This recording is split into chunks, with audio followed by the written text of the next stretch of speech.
Lebanon's president has rejected an international investigation into the blast in the port of Beirut, saying it would delay justice. Healthcare workers in El Salvador have voiced concerns that the country's health system is on the brink of collapse. More than 3,000 families have been affected by floods in Sudan, which have killed at least 10 people. From the headquarters of Telesur English in Havana, Cuba, this is From the South. I'm Katrina Goss. And we begin in Lebanon, where President Michel Aoun rejected an international investigation into the blast in the port of Beirut this Friday, saying it would delay justice. The president said there were two possibilities behind this week's devastating explosion, either negligence or an external attack by a missile or bomb. Aoun said he had asked France to provide aerial images in order to see if there were any planes or missiles in the air at the time of the blast, which destroyed the city's port area and killed more than 150 people while injuring over 5,000. Authorities have said they believe the explosion happened when fire touched over 2,000 tons of ammonia nitrate, which had been stored at the port since 2013. The cause of the initial fire is not known. Aoun told journalists that he was informed of the ammonia nitrate last month and had immediately ordered something to be done about it, adding that previous Lebanese governments had also received warnings about the explosive material.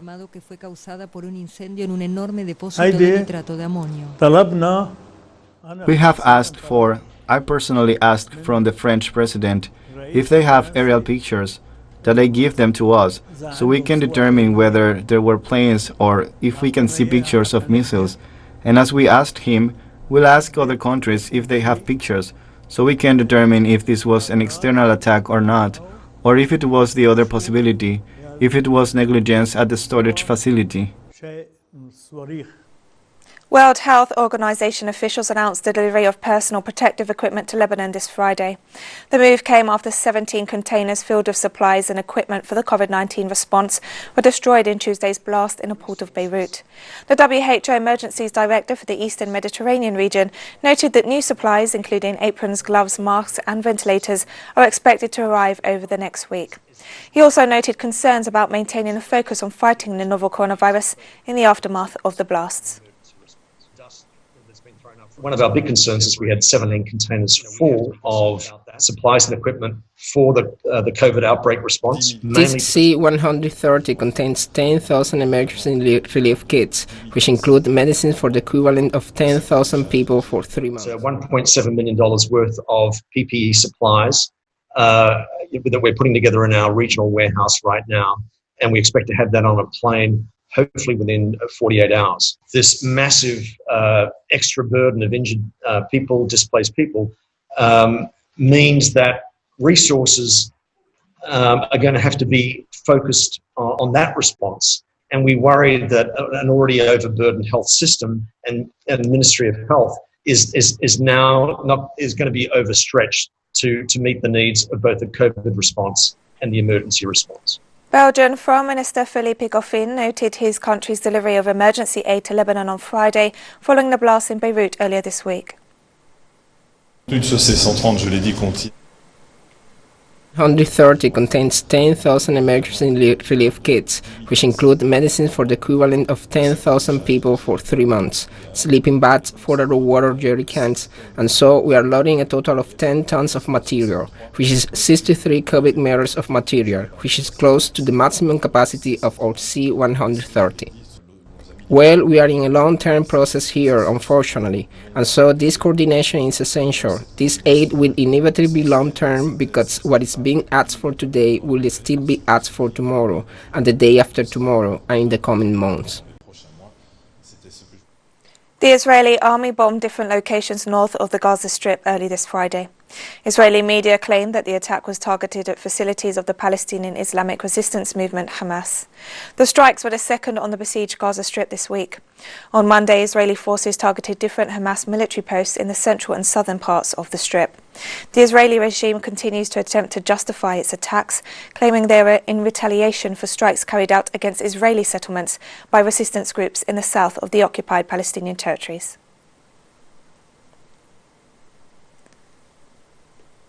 Irish authorities placed 3 counties into lockdown this Friday following an increase in COVID-19 cases. This evening, in response to the increased spread of the disease in counties Kildare, Laois and Offaly, and acting on the very clear advice of public health officials, the government has decided to introduce a number of limited restrictions within those 3 counties for a period of 2 weeks from midnight to night. In these 3 counties, everyone should restrict their movements to within their own county, except for the purposes of work and for other essential journeys.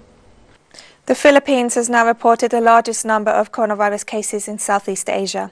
Health authorities confirmed over 3,000 new COVID-19 cases on Friday, bringing the total number to almost 123,000, while the death toll stands at over 2,000. Given the rising infection rate, authorities have imposed stricter restrictions since Tuesday, ordering millions of people to stay at home, cancelling domestic flights and establishing control points. And we'll be right back after this short break, so don't go away.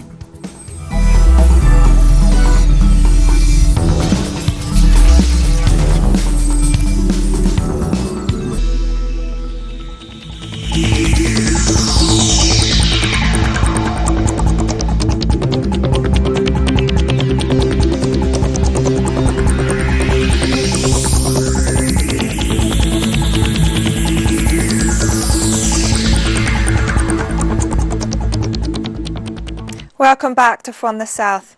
Healthcare workers in El Salvador voiced concerns on Friday of an imminent collapse of the country's health system due to the high number of COVID-19 patients. Salvadoran health authorities reported 418 new COVID-19 cases on Thursday, bringing the total to over 19,000. 372 of the new cases were locally transmitted, while 46 were imported. Health authorities also reported that the highest number of COVID-19 fatalities since the outbreak of the pandemic was confirmed during the week of July 19th to 25th. The death toll now stands at 520.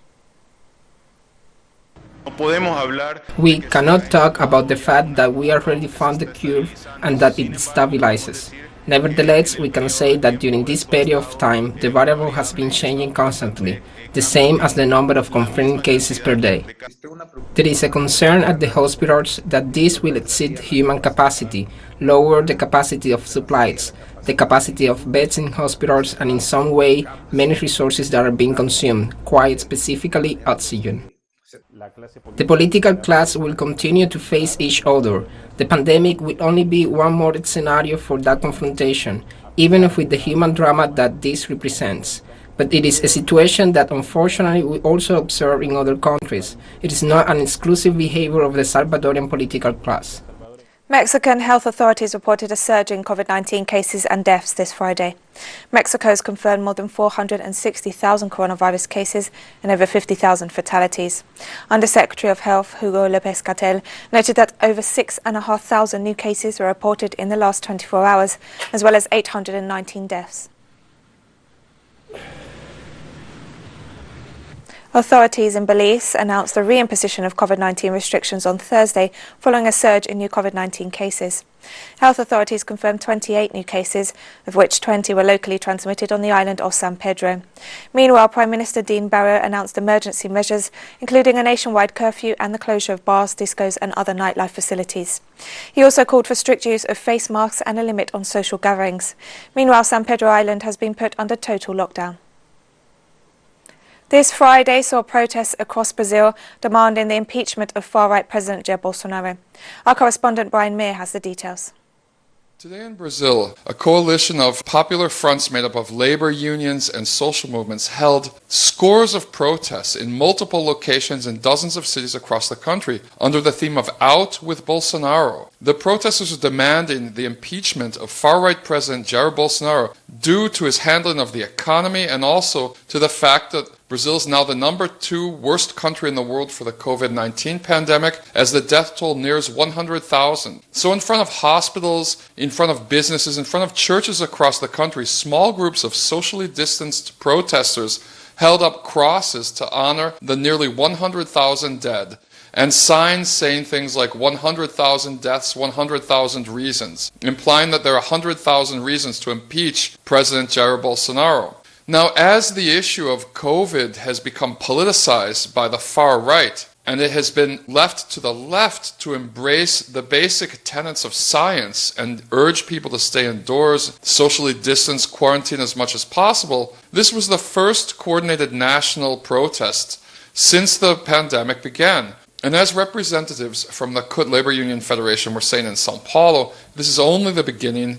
There's an election coming up in a few months, and it's up to the left now to try to work hard to undo all of the damage that's happened since the 2016 coup and since the illegal election of far-right President Jair Bolsonaro.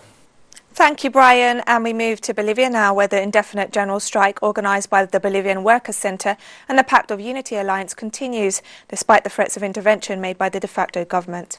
Since last week, social and union organisations have been protesting in different regions of the country to continue exerting pressure on the Supreme Electoral Tribunal after it postponed the general elections until October. They're demanding that the vote be held on September 6, as previously agreed. The Bolivian Workers' Centre, the chief trade union federation of the country, has called to continue the peaceful demonstrations, stressing that the de facto regime is leading the country to an economic, health and social crisis. Meanwhile, spokespersons for different social organisations have denounced the deployment of troops in some areas in an attempt to break up the protests. Venezuelan President Nicolas Maduro offered an update on COVID-19 figures this Friday, noting that over 300 new cases were reported in the capital district, Caracas. Today, we have 844 locally transmitted cases in Caracas alone. Erika, 334 cases as the virus spreads. We have to adopt new and fresh decisions so that our people appreciate the care and protection, so they take better care of themselves and curb the spread in Caracas. And President Maduro also reported 42 new imported COVID-19 cases. Today we have 42 imported cases, 38 from Colombia, 38 cases of people who legally entered through international ports, 3 cases from Peru, and 1 from Brazil, for a total of 8,044 cases. Several Republican governors in the United States have supported the reopening of schools despite the ongoing coronavirus crisis.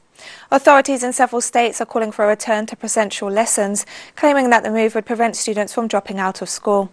Meanwhile, health professionals have stressed the importance of maintaining social distancing measures, pointing out that the COVID-19 health emergency remains a reality in the United States, where over 5 million cases have been reported and more than 160,000 deaths. The United States added 1.8 million jobs in July, representing a fall compared to the gains of May and June, and evidence that the coronavirus is still slowing economic recovery. The unemployment rate dropped from 11.1% in June to 10.2% in July, but the figure still exceeds the highest rate during the 2008 to 2009 Great Recession. But so far this year, we're still running a deficit of more than 12 million jobs. That's the number we need to create or restore to get back to where we were before. We still have 16 million Americans who are unemployed, and that doesn't even capture the number who are working part-time, would like to have full-time work, or are expecting to get called back and are not even looking for work at this point.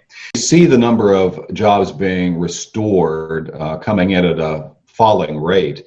I think that we can very much correlate that to the fact that we've not been winning the war against the COVID-19 virus. So the outbreaks that we've seen over the last 5 or 6 weeks have had an economic cost to them. And we have more stories coming up after this final short break, so stay with us.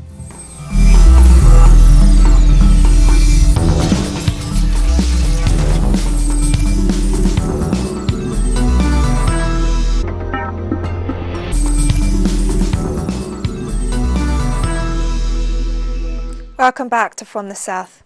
More than 3,000 families have been affected by floods sparked by heavy rains in Sudan, which have claimed the lives of at least 10 people. According to the United Nations Office for the Coordination of Humanitarian Affairs, heavy rains triggered floods and landslides while damaging infrastructure in 14 out of 18 Sudanese states. The downpours in the state of Blue Nile led to the collapse of a dam, which could jeopardize water supplies to over 84,000 residents. The rainy season in Sudan starts in June and runs through October. An Air India Express plane crashed in the southern Indian state of Kerala on Friday, killing at least 16 and seriously injuring 46. The plane, carrying 191 passengers, skidded off the runway in rain and broke in two after landing at Calicut Airport. Air India Express authorities have noted that the plane was one of the repatriation flights operated to bring back Indian nationals stranded abroad due to COVID-19 travel restrictions. Meanwhile, Indian Prime Minister Narendra Modi extended his condolences to the families of the victims on Twitter. Authorities have launched an investigation into the incident. Senegalese authorities announced the reimposition of COVID-19 restrictions this Friday after recording a steady rise in the number of cases across the country. Unfortunately, since the lifting of the state of emergency, we have noted a certain laxity among the population and a clear lack of respect for barrier measures, chiefly the wearing of masks and social distances.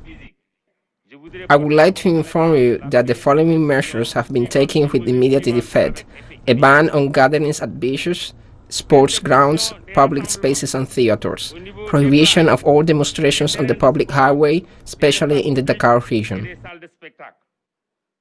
mandatory wearing of the masks in the services of the administration and the private sector, in shops, in transport, scrupulous respect of the orders of the Ministry of Transport concerning the number of authorized spaces in the public transport.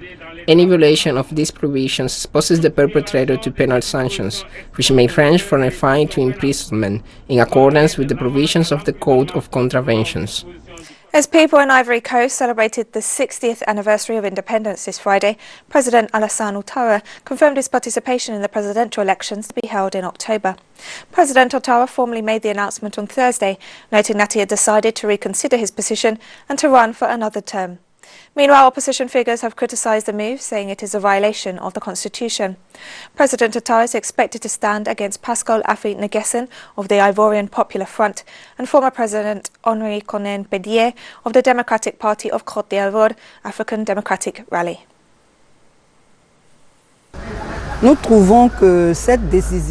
We find this decision unacceptable because we believe that President Ouattara is trying to cling to power. We have decided to take vigorous action on the ground. We are going to use all peaceful and democratic means, marches, sit-ins, in any case, all possible means to oppose this third mandate. We invite the President of the Republic to ensure that he can safeguard social peace and stability. To do otherwise will be to open up a Pandora's box that will give rise to uncontrollable excess. An armed attack caused the death of at least 20 people in the northern Nigerian state of Kaduna on Thursday. The attack occurred on Thursday morning when armed men invaded villages and opened fire against residents' homes. Several survivors fled to nearby villages while dozens of homes were damaged. Meanwhile, local authorities in the government area of Sangon Kataf have accused Fulani militia of being responsible for the violent attack. Kenyan health authorities offered an update on COVID-19 cases this Friday. Of 6,814 people, we have now reported today 727 positive cases. And I've just said 5 of those are here in Kisii. The total number now of cumulative cases is 25,138. 711 are Kenyan people, while 16 are foreigners. Men continue the lead with 539 men against 188. And Kenyan health authorities also offered an update on the number of people who have recovered from the virus. Today, I am also delighted to inform you that 674 patients have recovered from the disease. From this number, 125 people are from home-based care programs, while 549 have been discharged from various hospitals, bringing the total number of discharged persons to 11,118.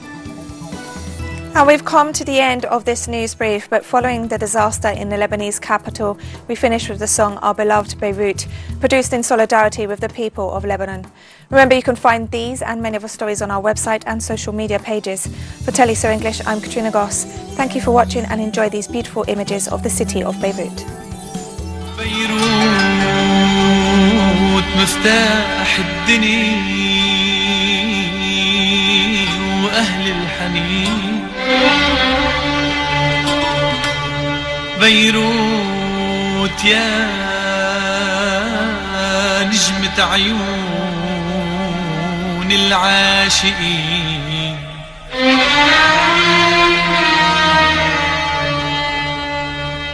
قوم اضحكي قوم افرحي قوم اسهري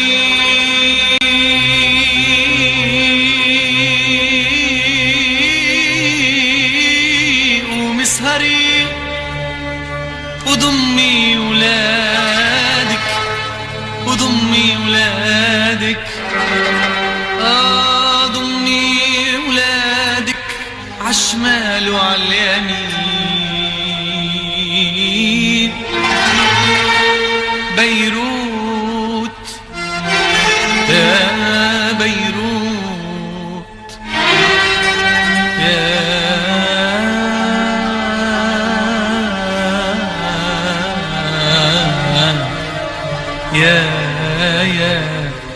يا حبيبتنا بيروت شو صاير بالدنيا بيروت يا بيروت دخلك لا تنحني يا حبيبتنا بيروت شو صاير بالدنيا بيروت يا بيروت دخلك لا تنحني انت الحب الغني وانت البيت الهني انت الحب الغني وانت البيت الهني